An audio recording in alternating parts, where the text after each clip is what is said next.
Et bonjour France. Écoutez, je viens d'arriver au club là. On m'a envoyé une vidéo ce matin, très intéressante. On me dit, Jean, qu'est-ce que tu en penses? Alors apparemment, c'est dans la ville de Arras, dans un lycée, ou dans un collège, quelqu'un en fait de l'école qui s'est fait poignarder. Et puis il y a le gars qui se défend avec une chaise, etc. On me demande qu'est-ce que j'en pense. Et aussi la personne me demande, je vois qu'il recule. Quand il recule, il tombe en fait. Est-ce qu'il y a une raison pour laquelle les gens vont tomber plus en fait sous stress? Ben oui, sous stress, c'est ce qui va se passer. Alors attendez. Voilà, je vais mettre le téléphone là, comme ça on se voit bien là. Ben oui, en situation de stress déjà, ben, c'est pas évident. Hein. Vous imaginez que déjà que... pensez à ça, c'est tout simple. On va comprendre. Vous savez que quand je parle, je suis très direct. Courir, c'est plus facile de courir vite en avançant que courir vite en reculant.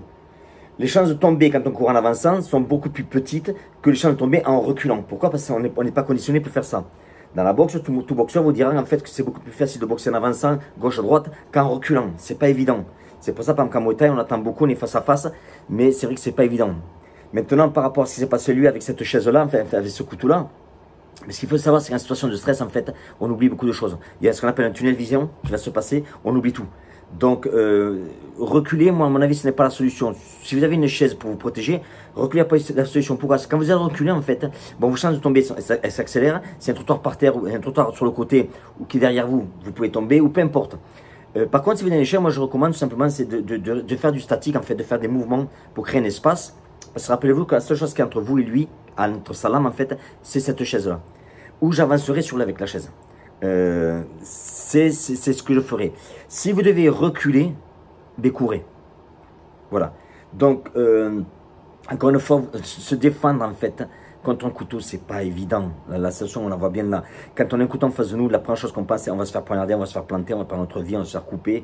Donc, on est sur la défensive. Donc, c'est pas évident. Donc, c'est pour ça qu'en situation de stress, quand je vois des gens, moi, qui vous montrent des vidéos pour vous défendre contre un couteau, moi, je veux dire la vérité, ça me fait rire. Parce qu'en fait, ces gens-là, ceux qui ne sont jamais fait agresser un couteau, ils vont me dire qu'ils l'ont fait. Mais bon, c'est jeudi, tu m'as dit. Moi, je me suis battu. Je me rappelle une fois, j'étais dans une rue. Là, ils étaient 15. Et dans les 15, il y en avait 3 qui avaient une chakou, 2 qui avaient un sabre, 6 qui avaient un couteau. Et je crois qu'il y en avait un même qui avait un LRAC, un lance-roquette anti-char, je me rappelle.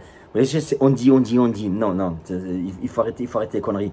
On vous sort un couteau, tu fais de l'huile. C'est pas évident. Tu fais de l'huile, je le dis de suite.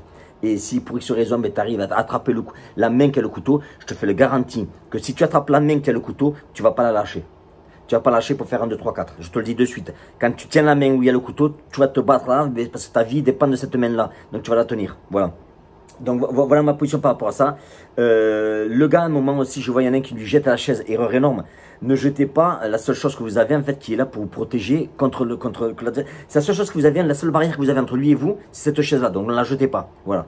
Donc voilà ce que je vous conseille de faire. Aussi, je viens de lancer sur un sujet qui est clivant, sujet très clivant sur la deuxième chaîne Antidote. Je viens de mettre la vidéo aujourd'hui là, donc je vous invite vraiment à la visionner. Et puis voilà ma réponse par rapport à ce qui s'est passé à la ville de Arras dans ce collège ou ce lycée. La bise.